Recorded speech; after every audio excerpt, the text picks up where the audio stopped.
27th, 1996. We're with survivor Hedy Wiesel. Haberman is her maiden name. I'm Jackie Lou. The interview is taking place in Brooklyn, New York, USA, and it will be conducted in English. Today is March 27th, 1996. We're with survivor Hedy Wiesel. I'm Jackie Lou. The interview is taking place in Brooklyn, New York, USA, and it will be conducted in English. Okay, tell me your name, please. My name is Hedy Wiesel. And how do you spell that? H-E-D-Y. My last name, W-I-E-S-E-L. And what was the name you were born with? I was born Hedy Haberman. H-A-B-E-R-M-A-N. Okay. And where were you born? I was born in Uzhhorod, Czechoslovakia. Can you spell that, please, Uzhhorod? U-Z-H-O-R-O-D.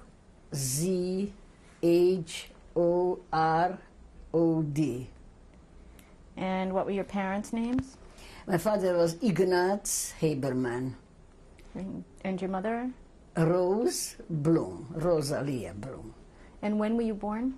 I was born in 1921, July the 2nd. And so how old are you now? 74, I'll be 75. Okay. How many brothers and sisters did you have? I had 4 brothers and 7 sisters. We were 11 together. And were you in the middle? Not really. I was like the 8th. And what business was your father in? My father was like a barber. It's how it sounds in English.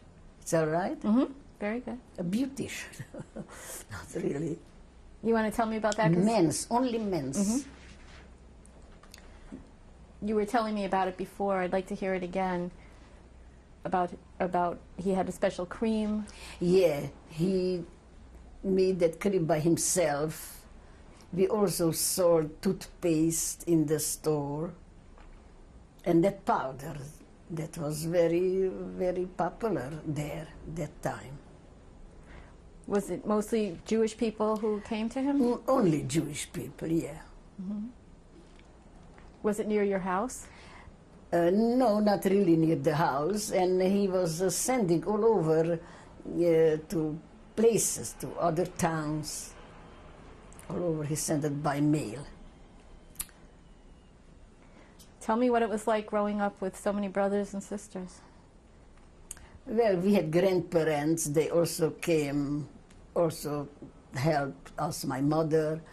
And my mother had a sister. She never had children. She also came. And we were very attractive, happy children. We had a house, a big yard, and a garden. And we was happy children. Can you describe your house more? What did it look like?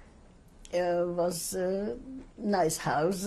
Cross Street was a Hebrew school.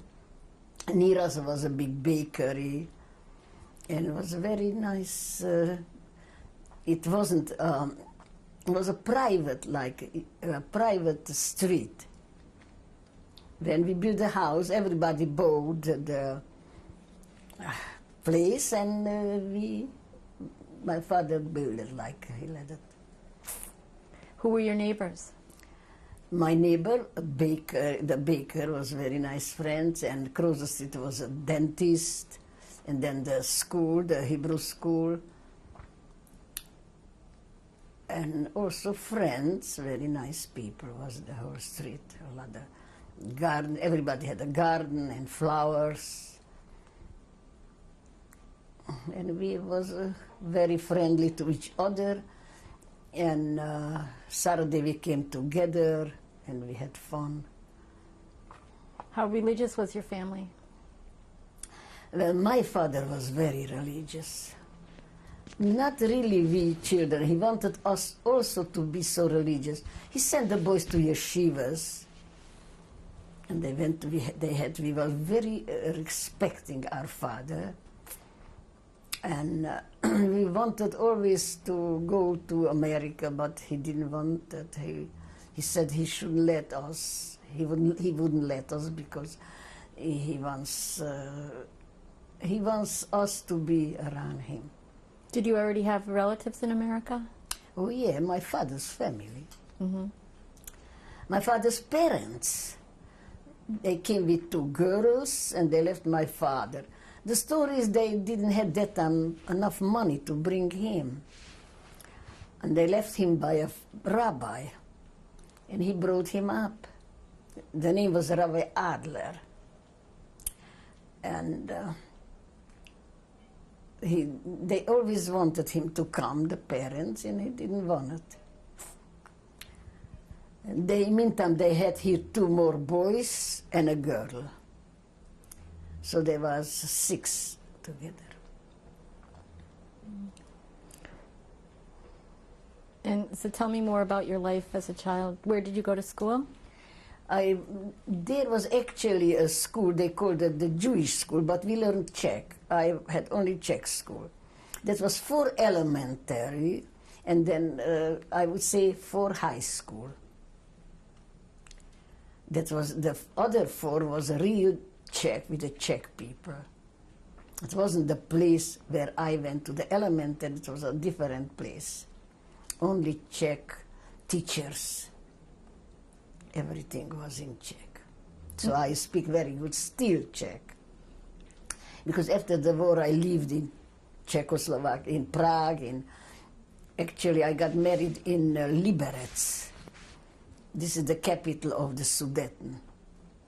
And we lived there till 49 and we came to this country. Okay. But when you were a little girl, who were your friends at the school? Friend in my school? Mm-hmm. Who was your best friend? I should say their name. Oh, well, I had 2 cousins. They perished also in Auschwitz. They was taken for work. And their mother was taken too, so they took her mother away. So they screamed after the mother. They went with them. I was very good with them. I was the same age. And now I don't remember the name. But we were too many girls in one class that time. About 75 girls in a class. And we had only from 8 till 1 o'clock school every day. Because start then the other afternoon another girls came. And what did you do after 1 o'clock? I had homework and then we went out to play with the friends. What did you want to be when you grew up? Did you ever think about that? Not really, no. We didn't have even in mind what we're gonna be. But we were happy children and healthy. So my mother became sick when she had the 11th child, the one she's now in Israel. She was worrying for every child. She was a very good mother. And I think she was weak because she worked so hard. We had around the house chickens and gooses and things. And when I remember when it was raining and it was storm, she was running, looking where the chickens are.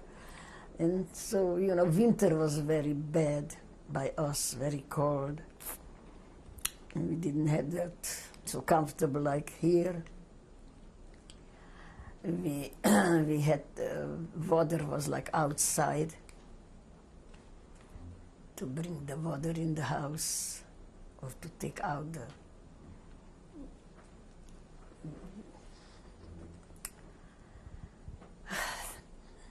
And we could have lived here, but... So what happened with your mother? My mother became sick. I remember she was long, like in bed. And she had, they gave her like that wine, that strong wine, what makes her blood. And she became injections, what I remember. She should get stronger. And, you know, I had older sisters, they always cooked for her whatever they could. That after 2 years she was in bed, she passed away. Okay. And What happened with your family then? Do you remember anti-Semitism coming at that point? That was in by the Czech, the whole thing. The anti-Semitism was, the Czech people wasn't anti. I don't remember. We were when I went to to that high school. I went not only with Jewish girl, only with a Czech girl. They were very nice. It was no different, a Jewish girl or a Czech girl. So when did things start to change? They started to change when the Hungarian occupied us. Okay. Tell me about that. It was the war already in 1939 when they occupied, and they started to make, right away they took away the license from the people. Only 7% they let. They took for my father also away the everything. We couldn't make a living. But you know, we had people, they worked by us. One was non-Jewish. Somehow we made it up with him and secretly, and they was very anti-Semite, the Hungarian people. They lived before also there, but they didn't show it. Like when they came in, the Hungarian, they start to be, they called us dirty Jews. And later on we had to wear the star, you know. Nobody was allowed to go out without the Jewish star, even children, no matter how old they were. And so went on. Even that time later on, the food was less. They sent it to the front, you know, in the forest for the soldiers. So we couldn't get back. So they brought those tickets, how you call it, the papers only for bread and sugar and the coupons for food. Was your father still working? Yeah, he went also to work. He's like he is by that non-Jews. They knew, they let us a little bit, like, because it was very hard, very, very terrible life. But nobody knew it will come to that, what it was happened. Nobody believed that. There's no television, and not many people had a radio. They didn't even announce that, what's going on in Poland. What horrible things went on. Did you have any idea what was going on at all? Did anybody talk about it? Here and there, they was running through the border, but people didn't believe it. Especially the Hungarian Jews didn't believe it. So this happened there. They didn't believe it. That's going to happen to us. And then in 1940, they start to take that age first. Like my brother, first one, and then the other one, and the third one. 3 brothers, but we don't even know where they perished.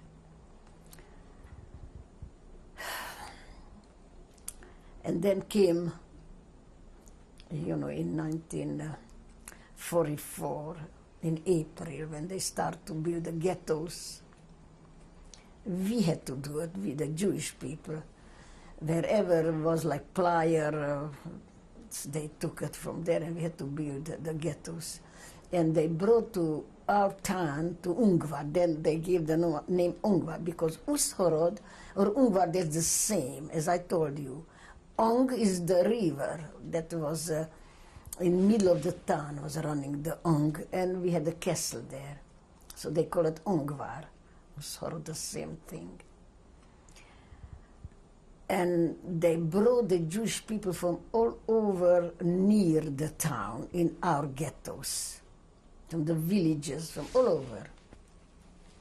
And then it wasn't enough, because thousands and thousands of us together, they start to build another place. Who was doing the building?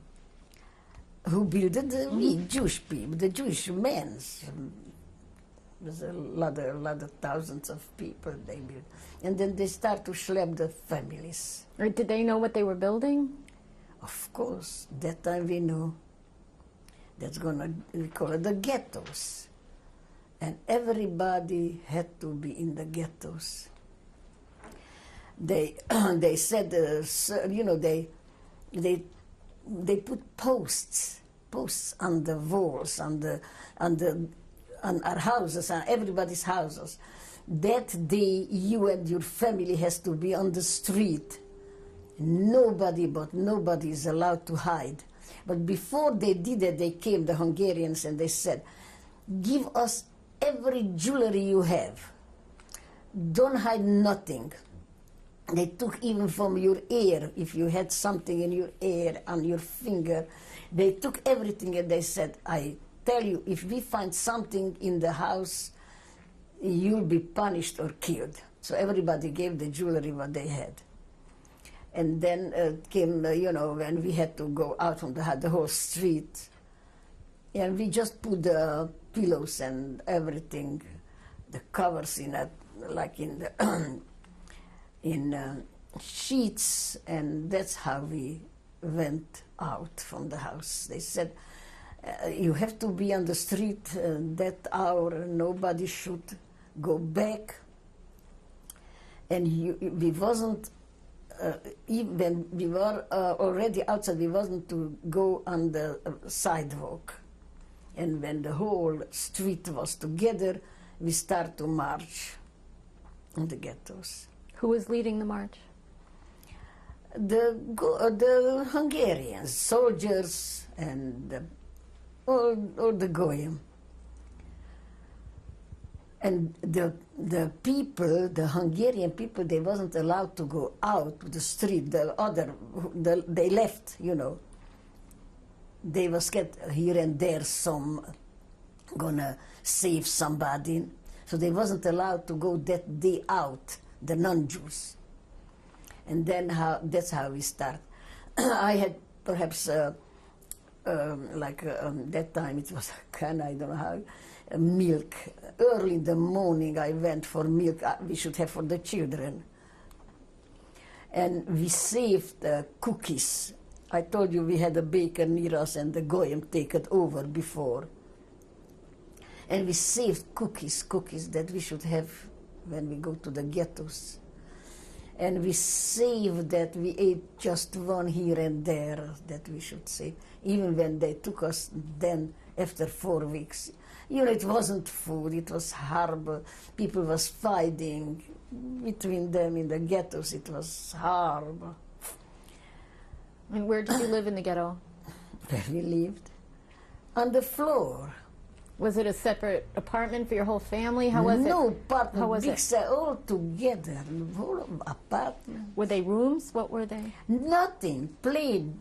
You was on, and then the other family and the other family together. Once was terrible rain. It was such a rain, and they screamed that fire should fall, fire, that we should all perish there. And children was crying, and one went to steal from the other. It wasn't normal. It wasn't normal. And that's how it was like 4 weeks when they start us to liquidate, to... When we you were didn't know. They said, was a speaker always, that we're going to go for work. They were scared what happened in Poland. That was the story, not that time. Now we're saying it. That's why it was a loudspeaker that we're going to go. And when they took us, they went like the ABC. That's how they called us to go. And don't take much with you, they said. Everything will go after. We're gonna take everything after you. And we took whatever we could, that little food, and then we came to the outside when that opened the ghettos. Then the Hungarian soldiers start with those, with those, how you call those, knives, one by the other, till there. Somebody shouldn't run or something. And they started long kettles. And they said, the Hungarians, don't put that carriage there, or don't put that, everything goes after you. Not necessary to take this. Just, they pushed us as much as they could. And nothing was there, nothing. Just if you had a pillow, then, it was the horriblest thing you can imagine how they looked in that kettle. We was about 90 people, some kettle was 80, some 85. They pushed us with children, most mothers with children, because the men were not much, they were on the hard labor. They wasn't there. My brother-in-law was with us because he has TB, so they didn't took him. Otherwise, my sister would get crazy with the 3 children. She was such a mother, always with the children.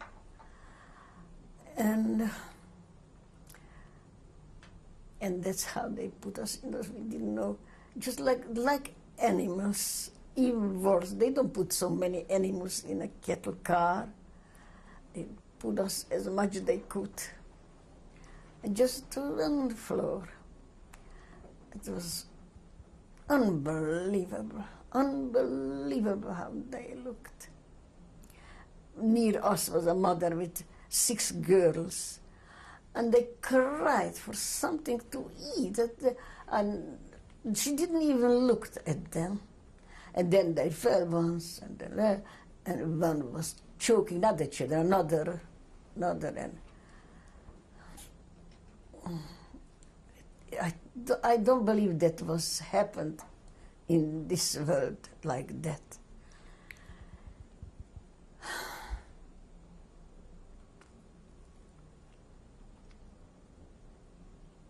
My sister always told, with the 3 children, she asked her husband, so where do we go? That was the Hungarian till Košice, Then the Hungarian soldiers went away and they gave us to the Nazis. The Germans came up. And then we start to go up like to Poland. The trip went up to Poland. And then we had that feeling, we see that it's no good. How did you know you were going into Poland? How did you know you were going through Poland? Because we saw it. We had just that small window like the animal has, and one stopped the train. They opened the door where the SS was. They gave us a little water, and there was Polish people. They were working on the field, and they did like that. They did for us like that, that we go. We saw that it goes up, the cattle, we knew that it goes up. But we didn't know where we going, where we going to stop. And how long was the trip altogether? It was 2 nights and 3 days, as I remember. Somebody says 3 nights, but I was on the floor, I didn't care for it.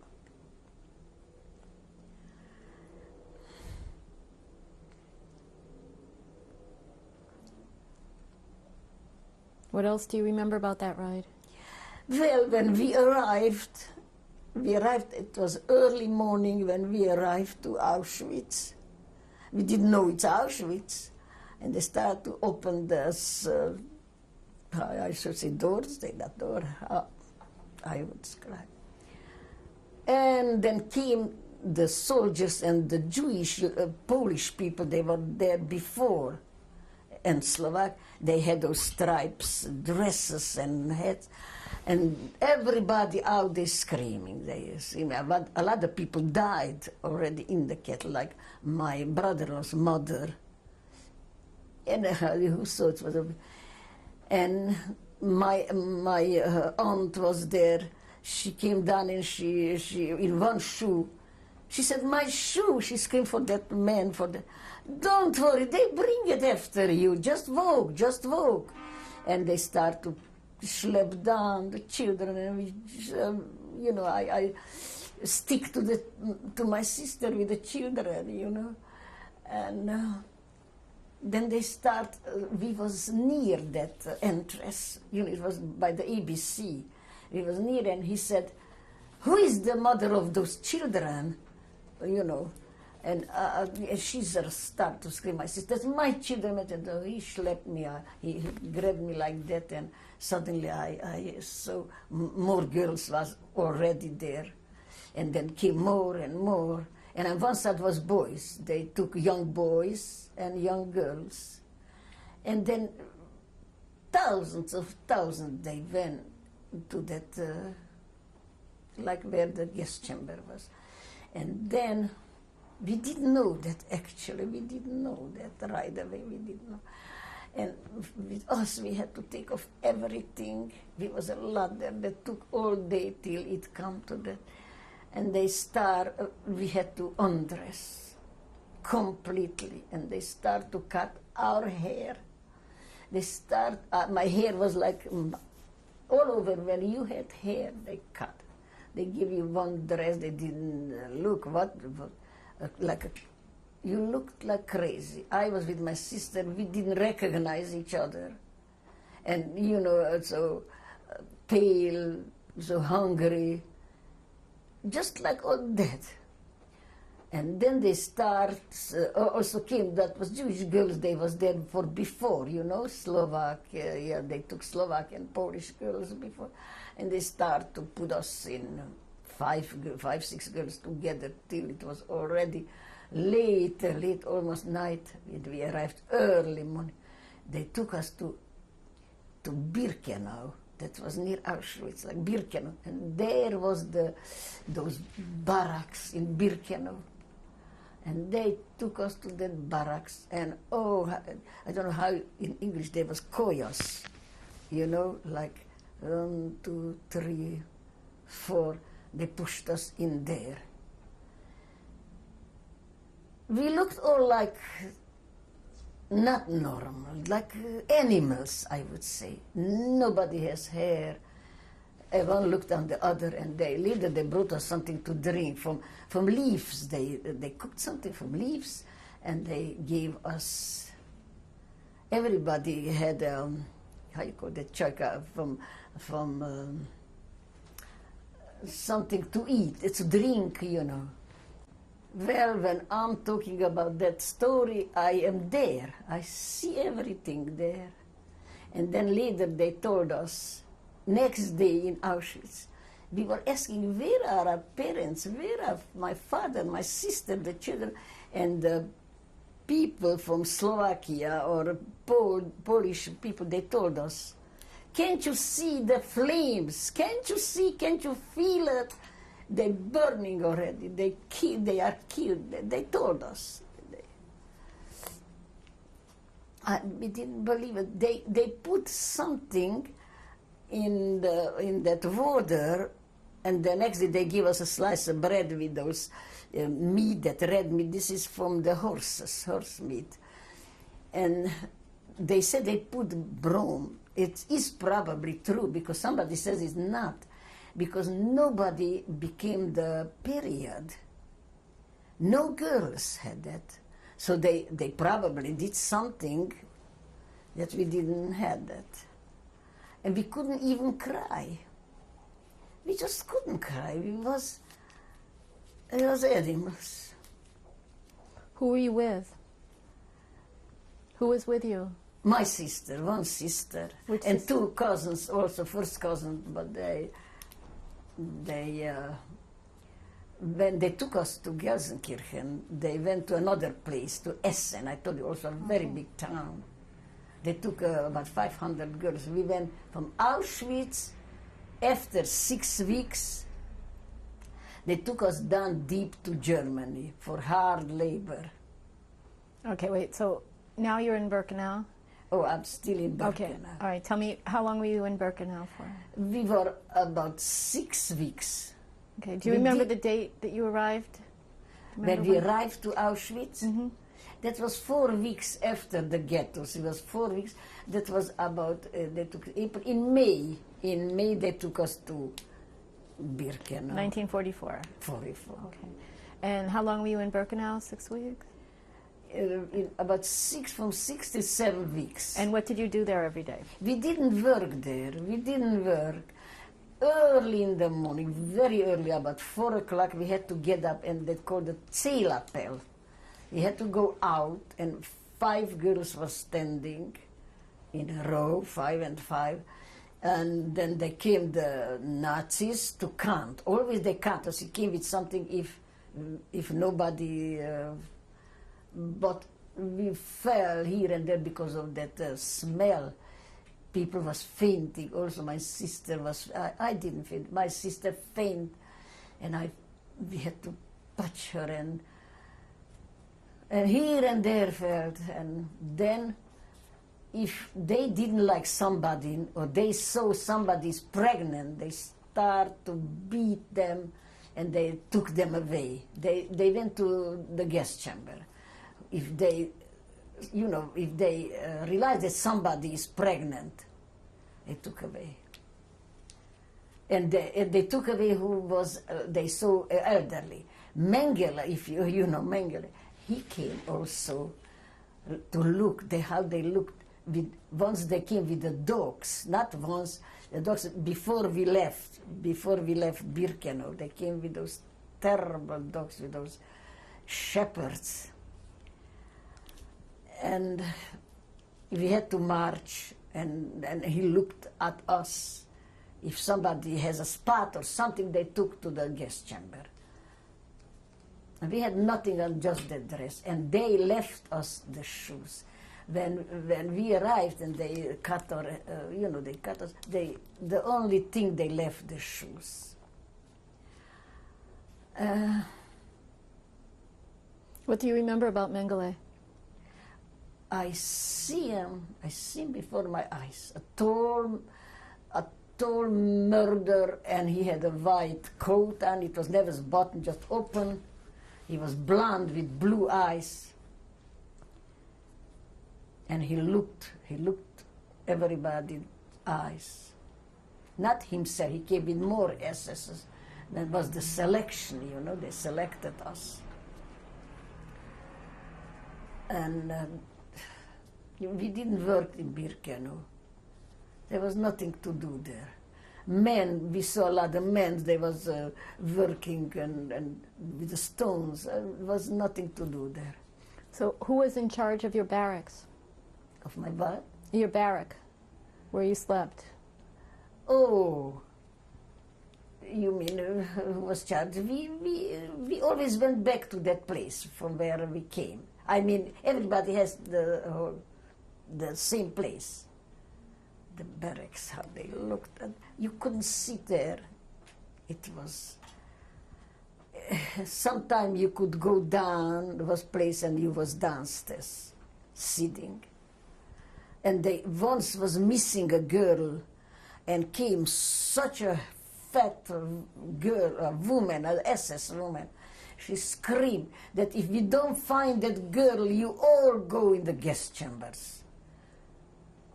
She said maybe that wasn't even true, that somebody was missing. Such an ugly face. I see her before my eyes.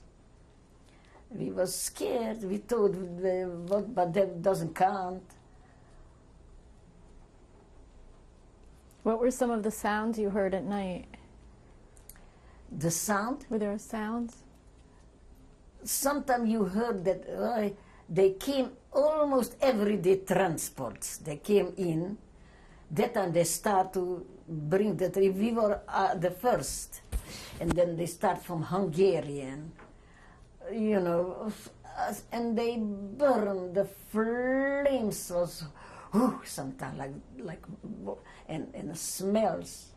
And then they said they're making soaps from the woman.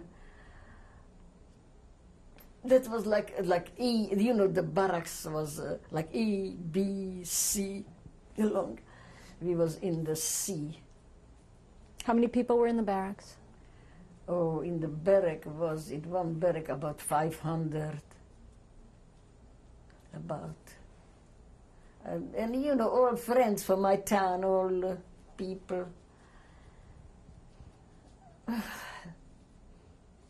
And it was, were there other people, or was everybody Jewish in the barracks? Only Jewish, only Jewish. That's why they took us. The only reason they took us, they killed us, they burned us, they did unbelievable because we are Jewish. They took twins. What they did with them. Okay. Did you see any of this? No, they didn't let us there. Okay, so what did you do the rest of the day? We were sitting and talking and most laying. We didn't do no work at all. There was places, you know, we didn't see the first row, the second row. Maybe the first row was the sea lager. Also the gypsies were in the sea lager. I never saw them. No. I had to, you know, we had to go for food. The kibble, they call it, kibble. I don't even know how to tell it in English. And they gave us like those big balies with, they put in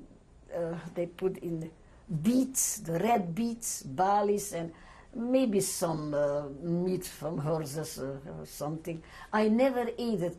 I gave my sister the food, and she gave me the slice of bread. I was vomiting when I just saw that. And when they picked me, I should go for the food, and I heard then they took children together. I don't know, was that the twins? And then they brought the French people, from France. Yeah, I can't explain. Every time they brought a new transport, did they did they stay in your barracks? No, the transport came to Auschwitz. And we were like already in Birkenau. That was, we had to walk. That was the barracks there in Birkenau. But you were always getting new people from Auschwitz. Always new. And then we went to, you know, they call the bathroom, latrina. I don't know if you heard that word. Was that one that you have to see, that was terrible. We had to go, and I saw once, before that latrina, so many dead, so many girls with their legs, you saw terrible, horrible things at Auschwitz. Auschwitz and Birkenau. That was no words what I can say what that was. Were you able to think about religion there? Religion? Yeah, was you know, how you call that, those rabbis' wives here and there. But we looked all the same, all animals. But they wasn't, I don't know, maybe they prayed. What did you do? Did you pray? Yes, I have a prayer at night when we go to sleep. I still pray. Can you tell us the prayer now? Yeah. When you go to sleep, you say Hamapil. You want me to say? I say, Baruch Atu Adonai Eloheinu melech haolam Hamapil Hevlai Shainu Alana Isnimu Al Af Apai Vihirotzan Milfonecho Adonai Eloheinu Velohi Avoseinu Shetashkivenu Lesholayim Vasamidenu Lesholayim Va'al Yavahaluni Rayoini Vachaloim Esruim Var Hoirim Ruim Is Himitus Ishaleim Olefonecho then we say, El Melech Neeman. That's what I say always in Gelsenkirchen. You want me to say the El Melech Neeman? If you'd like to. El Melech Neeman, Shema Yisrael, Adonai Eloheinu, Adonai Echad. Baruch Shem Kavod Malchisa Le'olam Voed, Vo'havtu Eis Adonai Elohechu. B'chol Avavcho, Yivchol Nafshecho, Yivchol Me'odechu. והוי הדבורים הואילי אשר אנוכי מצווך והים על אוהביך ושיננתם לבונך ודיברתם בהם בשבתך ובביסך ובלכתך בדרך יפשט בך ויפקימך וקשרתם אז על ידך והוי לטויטוף אז בין עיניך יחשפתם על מזיז אז בייסך ובישרך And then it comes the whole thing. I know the whole thing by heart. So that's what you would say every night? Every time the girls were listening, they liked me so much that I knew it by heart. I said it there in Auschwitz. Do you think it helped to keep And you... I know what I'm saying, I know that. Uh-huh. I went to Bes Yaakov, so I know that. Right. Did it help to keep you strong? Yeah, yeah. When they, I should say, what do you want me to Oh, say? no, you tell me.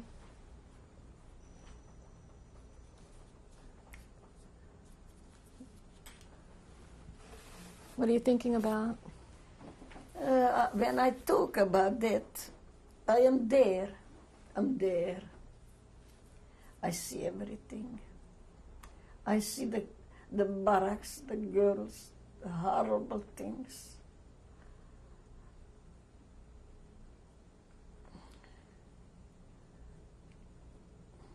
What?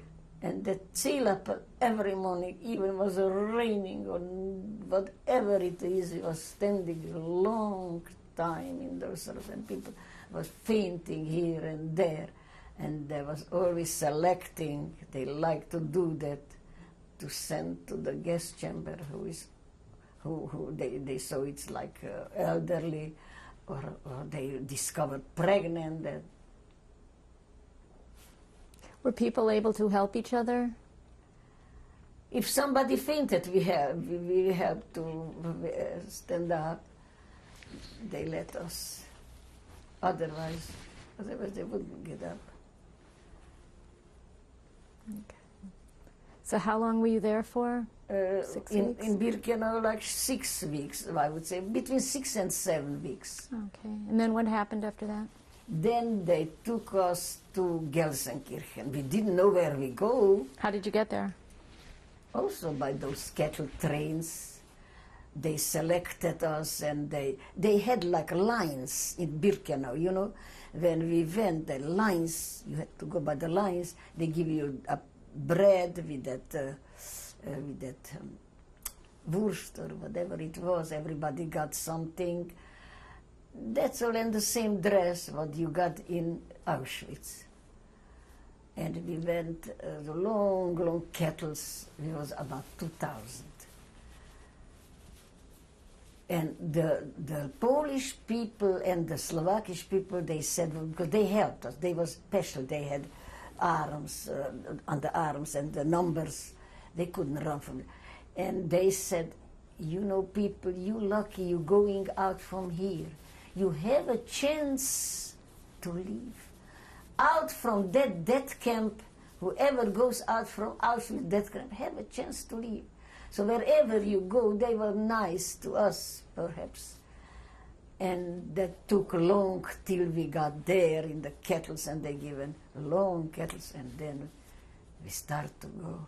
They give us even water and some kind of food. And this took also 2 days. That was deep in Germany, the Ruhr. You know the Ruhr. Gelsenkirchen, very big town. We arrived to Gelsenkirchen, and we were standing there till we had to that wasn't barracks there, only from zelt, like when they make circus, you know the circus, how you call Tents. it? Yeah, big, about 5, very big. And they had also those koyas, but wasn't so bad like in Auschwitz. Was more room 1, 2, 3 on top. And wasn't so bad like there. And there we were working. There was very much bombs there before us. That was oil factories there, all over the oil. Still there. Today the oil comes from Gelsenkirchen. And we had to go every day to work to take the bricks in those, how you call those? Wheelbarrows. Yes, and the bricks, and everybody had those tools and to work on it. I can't even tell the names now, what they gave, what they did. So, and they bring from somewhere the food there, soup. We got the soup. We had to take. We had on my belt. We had that thing what they gave the food, and we ate, and then we had to go back to work. We worked 12 hours a day. After 12 hours, we went back to the cells, to the barracks, and they give us one soup again for supper, a soup, and a slice of bread, and that's all. Who was in charge there? They was girls. They were working in the kitchen, and they were who gave out the food like the bread. Actually in Gelsenkirchen they told us then they were waiting for men, and then they gave us. Winter came, got cold, and we had that one dress, nothing. We had nothing else, no pants or a bra or something. And they gave us men's, like a pyjama. It was such a big, I had a size 45, but it was warm, because they was expecting their men's. And was better than in Auschwitz. And our hair started a little to grow. We looked always a little bit better because of the hair. And they always were selecting there too if somebody isn't pregnant. And they took also a few away they didn't like. So we were in Gelsenkirchen, was terrible. The planes, America and France and England always came. And the siren was terrible. We were so scared. And they said that the SSs, we're not allowed to go out from the cells when it's a siren. We must be here. But they was bombs they threw on the oil, and we saw how it was burning and the smell, and we were so scared.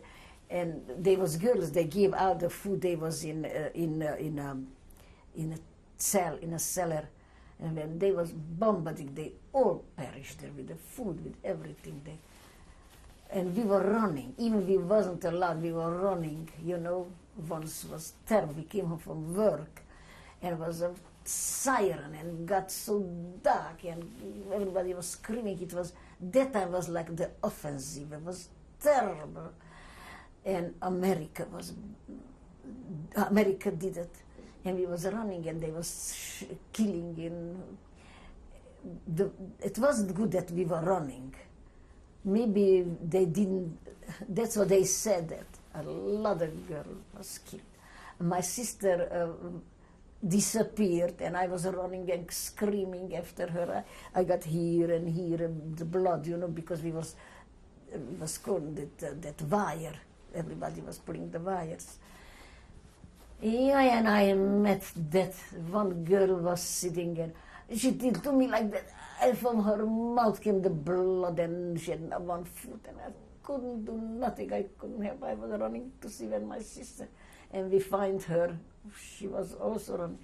And one thing I have to tell you, that the Red Cross came, and they brought like it looked like an iron board, those tables, and they took, who wasn't too much pleasure, like my sister, they took her to a hospital too. And she had one finger was cut off. So she said that she remembers that from the plane somebody shot on her. The plane came so low down, and I saw that like a little bunker. We jumped in, about 3 girls there, and that bunker was with us. And that took about 5 minutes, if not more, that bombed. And when we came out, it was terrible. Everybody was screaming, and we wasn't then too long there. The Allies were near, so they took us again from there. They said was again sirens, and they said, don't touch nothing, nothing. It was a week after that bomb. And we was running to the kettles. All of us, they chased us. It was a miracle too. And they took us to Turing. Turing, that's a state, Turing, and the capital was Sömmerda.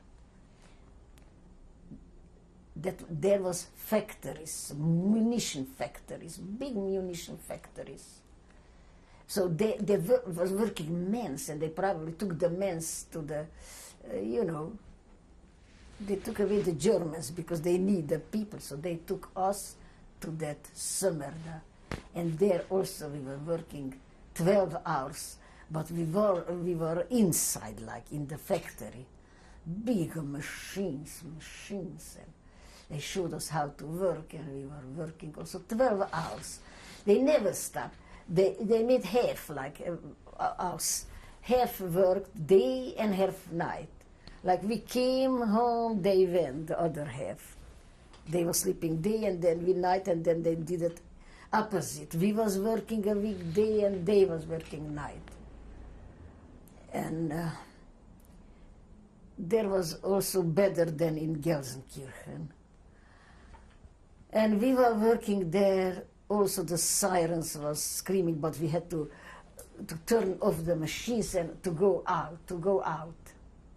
That was bunkers, there are a lot of German people, and they let us on one side. We were there on one side. And they never bombed in Sömmerda, never. It was a nice town. We walked through the town, to work. We was out of town. The barracks, that wasn't said barracks. We were living in barracks. I'm saying it right. And then we went to work through the town, nice town. We didn't see big houses, just a really very nice town. And that was big factories. They still have those factories today. A lot of people going there to see it. And then, when the Allies was also near, we were so happy. We knew that because was shaking, all over shaking, how they bombed it all over the town. So we was happy that someday we'll be free. But they took us to that dead march.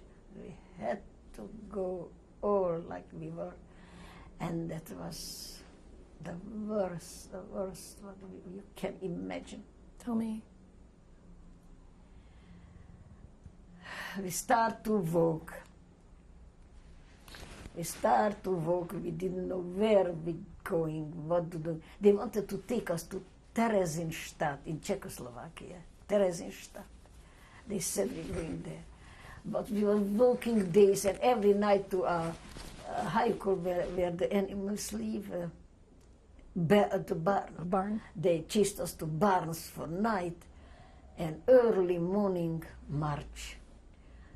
They took us not to be free from the Allies. And that's how we walked about 6 weeks from one village to other one, to hunger. We had our lips, we had even lice. We had hair already, and we looked terrible. A lot of girls died. They saw somebody couldn't go, they killed. They didn't let alive. So there was a lot of bombarded, and was girls, they run away. They could. It was so dark from the bombs. Somebody here and there, I heard now that they was hiding somewhere. Some died, some got free by the Americans or by the English, by the French.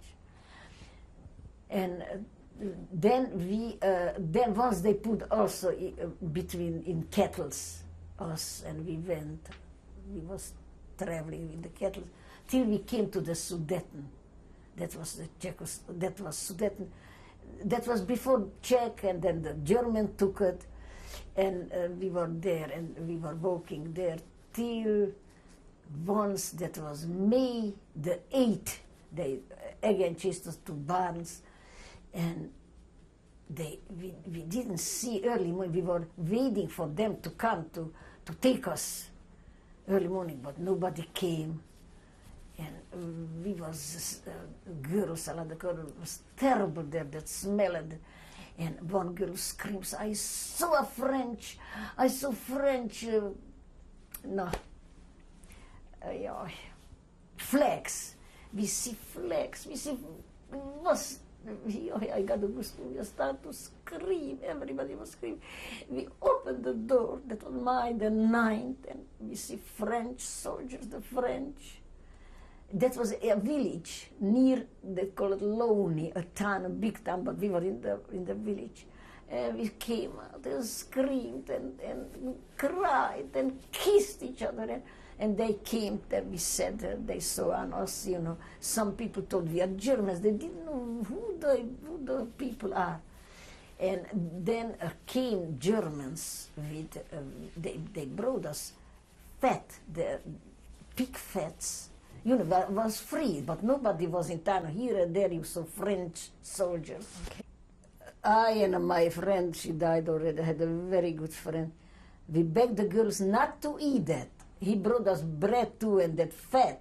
He started to put that fat, and we begged each other not to eat. They were girls, they ate it. And, you know, he wanted to be good. So then they came, Czech people, and they took us to the capital that called Loney. And then they start first to change us because we were to disinfect, you know, because we were very terrible looking. And then they gave us some kind of dresses. They were there Germans. They had to go out from the houses. They were such a big... the Germans still live there, you know, the Sudeten. And we could go even to their house and to take whatever we wanted. That's what the Czech people said. And so then they start to give us a clean dress, and they went to a baker. They start to give us a piece of bread, something for those starved, almost dead people. And then they start to take us together. Some of the girls, they said us, after the war, I go wherever you want to. And we heard that in Pilsen is the American troops. A lot went to them, to Pilsen. We were sorry that it wasn't there. There was the Russian. They occupied. They start to came, the Russian. Oh my gosh. We were scared for them. Even a lot of, like Mongolian, they had those eyes. They came in and they asked who those girls. We were so scared, you know. If the war was, and they had to take care of us. And there was a Jewish boy between the Russian, and he said in Yiddish, "Bloß Jiden, jetzt sind Jiden." He started to, and we started to tell him what he saw us. They didn't know much at that time about us. And then in Loney, they asked the Czech people, you know, that one, the day after, that where you want to go, who wants to go home, it's after the war. And we started right away to think with my sister that we should go home, and a lot of girls, to see who is alive. So we said that we want to go home. But at that time, the trains didn't go like it was everything like in the war. It took so long till we get from Loney to Brno. That's a big town, you heard, Brno? They took us to Brno. Also, there was the joint already all over, the joint from America. They gave us there also food, and they gave us dress, you know, like schmatters. And from there, they took us to Bratislava. That's Pressburg. We went from there to, that took days till we got there, from one town to the other. But we were free, we survived, and we went to Bratislava. And there, the Germans was, a lot of Germans, but we didn't find them. But we went to, they put us in apartment. There was a nice apartment. We could sleep there. We cooked a little bit there. We went to the river, to the Dunai. The Dunai went there. And then we said again, we had got a little stronger. That the joint said that you have to go now to Budapest. From here, doesn't go only to, you must go down to Hungarian, to Budapest. And from there, the joint, they gonna help you to go wherever you want to. So they put us again to the trains till we got to Budapest. So they gave us food on the way to all over America. Help, the joint was helping, and we got to Budapest. There I heard that my brother, one of my brother, that my youngest brother, that the Hungarian was marching and they took those Jewish children and they hang everything on them, that they should schlep. And that's how one of my brother died. They put on him everything. They had what to give to schlep, and he fell and he died. And then we was in Budapest a couple of days, but I want to tell you that the people in Budapest, the Goyim, they looked us, they could choke us. They wasn't happy that we came back. They was also built some, not really barracks, they built like the joint did something that so many people came back, they should have where to be. And we begged that we want to go home, we want to go to Ungvar, that was Ungvarna. And we went home. Also took days till you got there. We came home and we went to see my house. We had a very nice house, no windows, all the doors was taken, everything was taken, everything was empty, no furniture, they took everything from we couldn't live there. So we took an apartment. I had a cousin there, so we got together with the cousins. And then people were free. Some people got in January, in February, they was home before us. And they said we should go to Romania. There is the most American joint in Bucharest. A lot of people went. I said to my sister, come, let's go. They're going to give us some money and food. And there is the headquarters. They tell you who lives. In here, they know already in America who lives from your family. So let's go. She didn't want to come, my sister. I don't want to go. And she stood, there was a sewing machine. She knew how to sew. And I went with other friends. A lot of people went. And I went and they took me. They even came. They write a book from you with that written, how you call that, Morse writing. You know what I mean? And I told that I don't have they took me. And they asked me questions like almost you, everything. I was terrible crying. My nose got that like, and they said that brother is not alive, and the other brother, he is not alive, and my third brother, it's a story of my brother, the one he was married, that they took them at the bridge when it was somewhere in Ukraine. They threw them in that river. So he's not alive. Only you have a brother in Sweden, they said. Your brother Alex is in Sweden. They asked right away that Heberman, this and this, and they told me, you have a brother in Sweden. So that's Alex, my brother. He lives in that next building.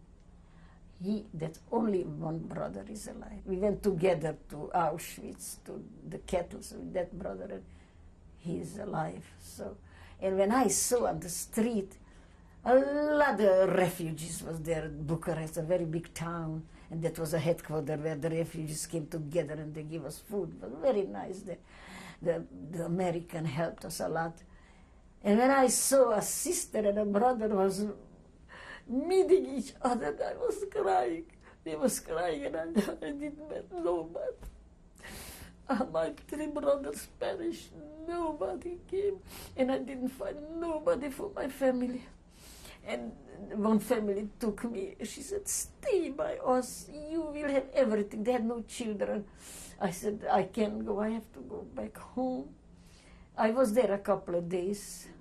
Very nice people. And then they start to, the Zionists that come, we make a group to go to Israel. They start to beg me I should go with them. It's Bnei Akiva, like a kibbutz, and we're going together. We are all, we have no parents, we have nobody, and they schlepped me away, and we went from there to Satmar, that was also, and I went with them, young boys and girls, you know, that they want to go to Palestine. And then from Satmar they went to Budapest again. And I went to Budapest and I wrote to my sister, somebody went home, and I wrote to my sister, I am here. So she came for me, that sister that I went, and she said, I go up to, everybody goes away from my place, they give it to the Ukrainians, that place, that Ushhorod, it's not going to be for Czechoslovakia. Everybody's running away. So I said, she said she goes up to Prague. She don't want to go back. I said, what shall I do? Come. I said, I must go back because I wasn't by my mother's grave. My mother died before. And I said, I will not go. I must go back. And I went, I had a little money from Bucharest. I went to the, you know, at that time I had to buy the ticket, and I went home. My cousins were still there. And I went to my mother's grave, and I was crying so much, and I told her I will never here again. Such a nice stone, we have everything, and I leaned on it. I said, Mommy, will never see you. And then I went away. I went away from that, and I said, I will never go back. And we went up to Prague. And I met my sister. You know, that time they adopted us in Prague. That was on a special place. That we were Czechoslovak. I had Czech school. I was born by the Czech, and they adopted us. So we felt like real Czechs again. And was like a repatriation. For the refugees was a place we was again together, and then my sister went to Liberec. That's the capital also of the Sudeten, Reichenberg. You heard about that, Liberec. So I went there too with her, and she got married there. She met somebody, and then later I got married too. And we lived there till we came to this country. Okay, what was your husband's name? Blitz, Mickey Blitz. Okay, and then when did you arrive in the United States? In the United States, March the 5th. What year? 1949. Oh. I was married 47, 49. And tell me about your daughter. I had a child there, but I was very sick there after my marriage, and the child, after birth, died. 2 weeks the child was. I remember when he was born as a boy, the doctor said, yeah, he looks just like his father. And the child was crying, and with the hand, with the legs. I was so happy. I never saw that child. I was then very sick with my nerves. I became like a nervous breakdown. I had to have a doctor, a nerve doctor. I was sick. I lost all the children, and then I lost that child. I was very sick. And I was a long time in the hospital, about 6 weeks after I gave birth. And then they took me to my sister, and the doctor came, and he talked to me like, I didn't know what kind of doctor. I never heard about a doctor like that. He just asked me, and I told stories and asked me. He wrote everything. I remember his name even in Liberec. And then I got again stronger, but I was sick, like something happened to me on my ovaries. It was something. And even I came to this country, they was healing me here in the Lebanon hospital. I still wasn't perfect. And then I had Phyllis, I had in 1951. And I felt good when I was pregnant with Phyllis. I gave birth, I went to a private doctor, and the Grand Concourse was Dr. Leff. If you heard the private hospital with a private doctor, because we were so scared something shouldn't happen. And that's why I didn't want to have no children anymore. Doctor said I am all right after I gave birth for her. And I didn't want to have no more children. So tell me about your husband and your life here.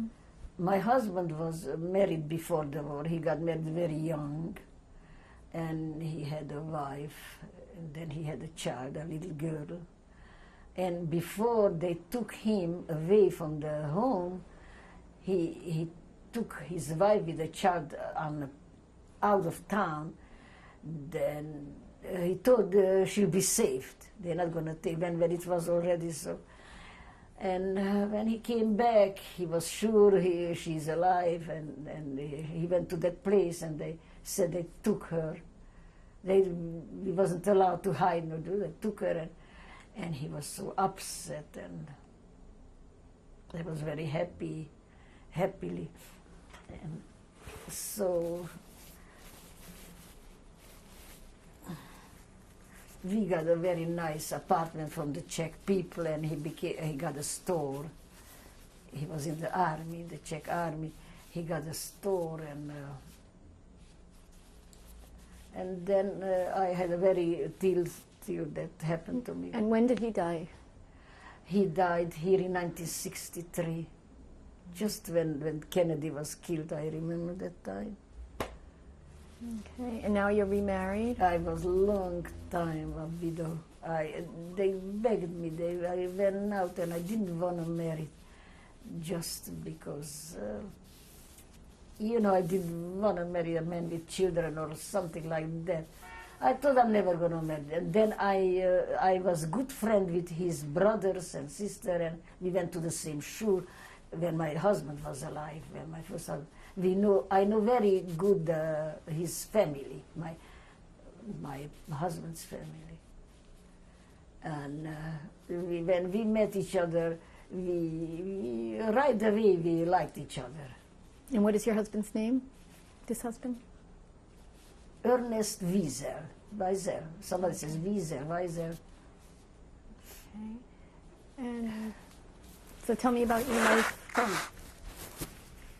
About your life now.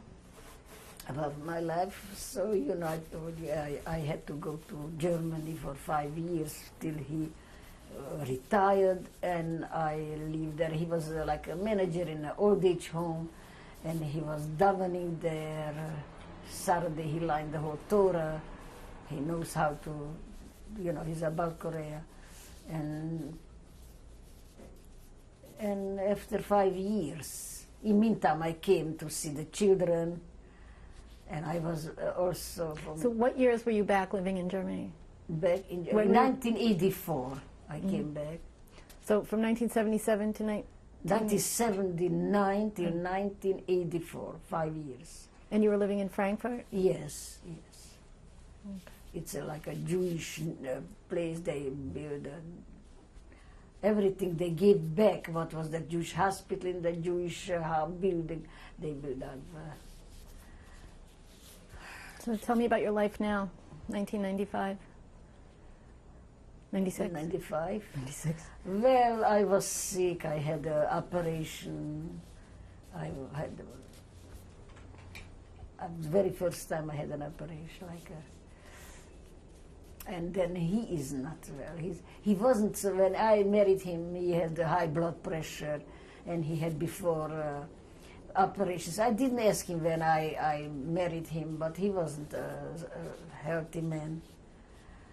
And but a very nice man, very good, fine. I didn't care whatever it was with him. I took good care of him. And he's always nice to me, and so that, and he's so nice to the children, like a real grandfather. The children call him only Hedy, and he deserved it because he's very nice. Everybody liked him in Germany.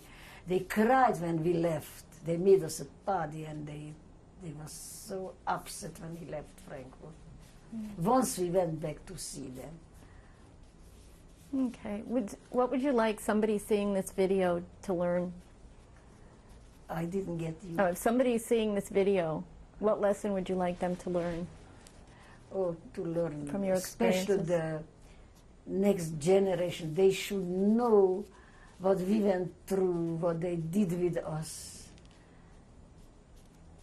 They should talk about that. What Germans and Hungarian SSs and Polish people did with the Jewish people. They should know that. Those innocent children, those so innocent children, those infants, those mothers with pregnant with what they did to them. How could they do such a unbelievable? It's heartbreaking. So I leave because my first husband was very nice to me too, and this one is very nice. I had the luck to nice men. Is there anything else you'd like to talk about that we didn't cover? Well, I'm thinking very often of the children and of my sister, especially the one she was living with us, with the three little boys, how we was talking about the bar mitzvah. We're going to do it in the yard. We're going to... we were so excited about that, what the bar mitzvah we're going to do with the first child. They were jewelers. They were very nice. Here is people. They was working by my two brother-in-laws, my two sisters' husbands was jewelers, and here is a man that he worked years by us. I can give you the address where he lives, also in Brooklyn. He came home. I'm not allowed to talk about that.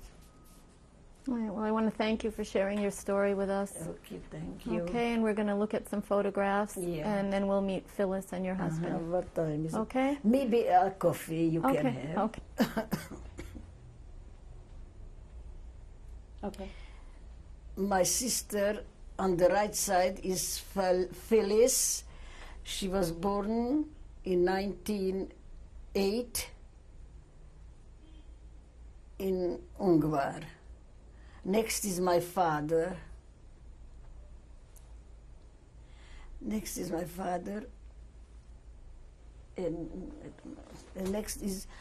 next is behind Regina, my sister. She was born in 1915. And next is Zilla. Zilla was born in 1913. And next is my brother Shalom.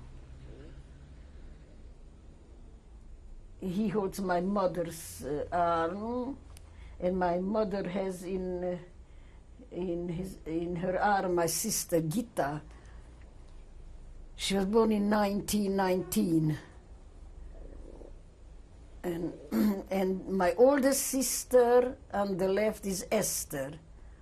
She was born in 1906. Okay, thank you. Yeah, on the left is my sister with her 3 sons. The oldest was 13, almost before they took us. The next was 11, and the youngest was 5. On the right side is their father, Joseph Haberman.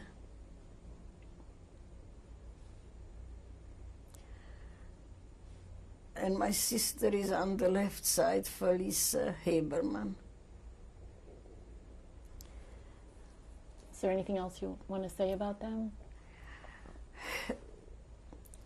I see them almost every day before my eyes. How could this happen? if I see that picture,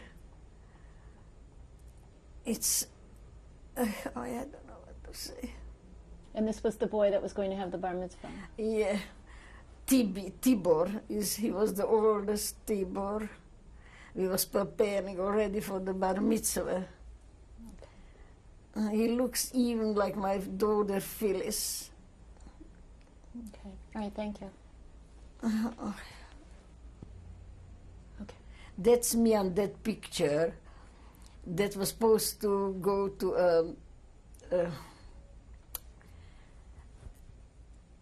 I was supposed to go to Palestine, and that picture was made for the passport, but they didn't give us. They didn't give me the passport. They didn't let us to go. So we wanted to go illegal, but that didn't work also. So. When was this? In 1939. Okay. All right. Thank you. That's my dear brother. Everybody liked him so much. Special girls was after him. And he perished also with the 6 millions. What was his name? Maris, and Yiddish Ephraim. He wanted so much to come to this country, but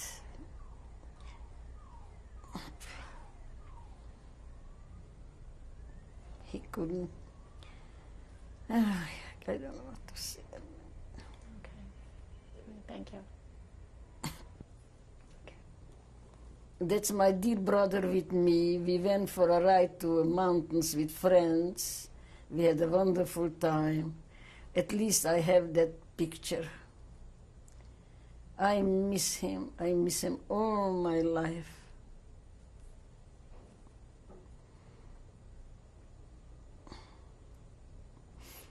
Do you remember the day that was taken? 36, about 36 hours. Okay. Thank you. This is my dear sister Regina with her 2 living dolls. They were, as she was taken as a widow already because her husband was killed before in Ukraine. And she perished in Auschwitz like the rest of my family.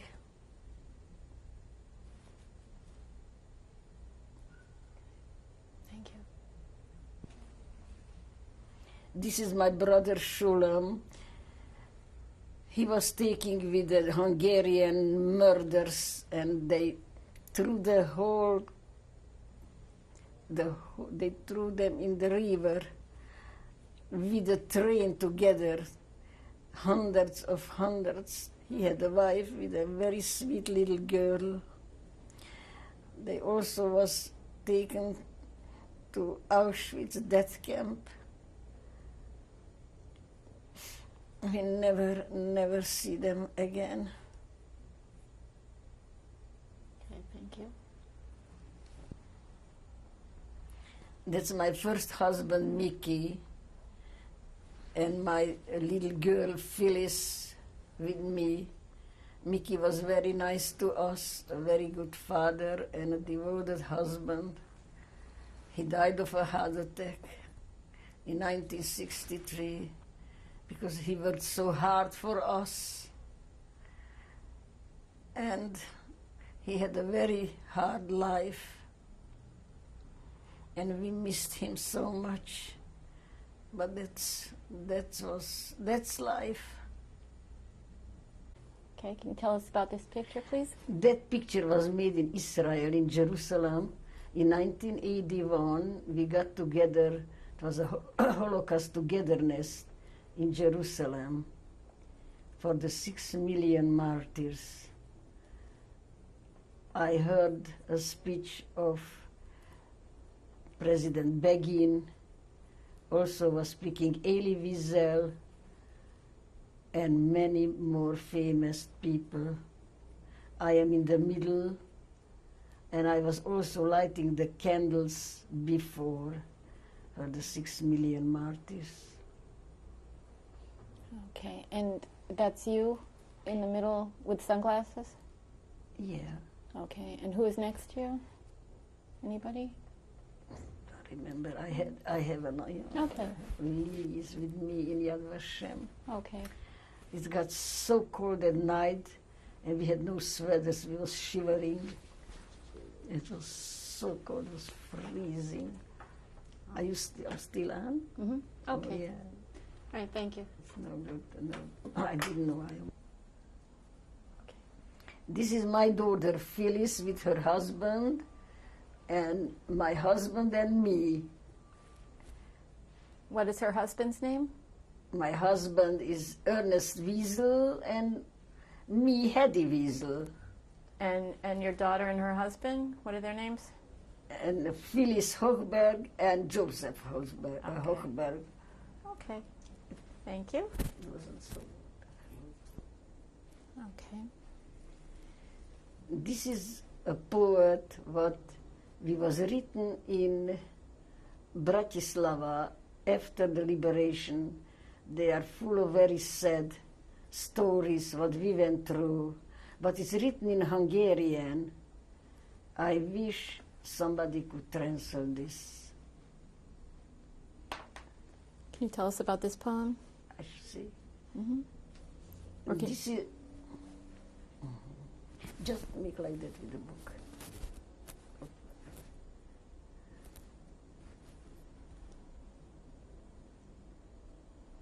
Can you tell us what it's about? I should say. Yeah. This is a poet what a mother put his little boy the yellow star on the jacket, and she was crying so much that the thread became wet from her crying, and she saw that on his child's left side. Everybody had to have that. We wasn't allowed to go out without that thing, and it's a very sad story. Now, who wrote the poem? Who wrote that? A friend of mine. This one she wrote. She was from Munkács. It says that on the top. What was her name? Naomi. Just Naomi. It says on the top, I think. Can you see it? No. Munkács, you know, our friend. Munkács, yes. I told you, we were a lot of girls together in Bratislava, and we wrote poets. I have there one too, my sister too. And it's very sad how a girl works in the factory, and she says that those things that she makes that's gonna kill her father. She sees that for her eyes, because we made things that killed people. That's what we had to make. Tools, everything what belongs to killing people. Okay. That was our job. Okay, thank you. I don't know if I said it. Can you introduce us, please? Yeah, now I introduce you my family. That's my husband, Hedy Wiesel, my daughter, Phyllis Hochberg, her husband, Yossi Hochberg, and that's my three grandchildren, Esti, and Rochelle, and Naomi. And would anybody like to say something? I would like to say that I'm very happy that we're able to put this important testimony onto tape. It's about time. And I am very thrilled with the Shoah Foundation, and this opportunity is something that it's about time. And I'm glad that my mother is giving her story. And I think my daughter Rachel would like to say something.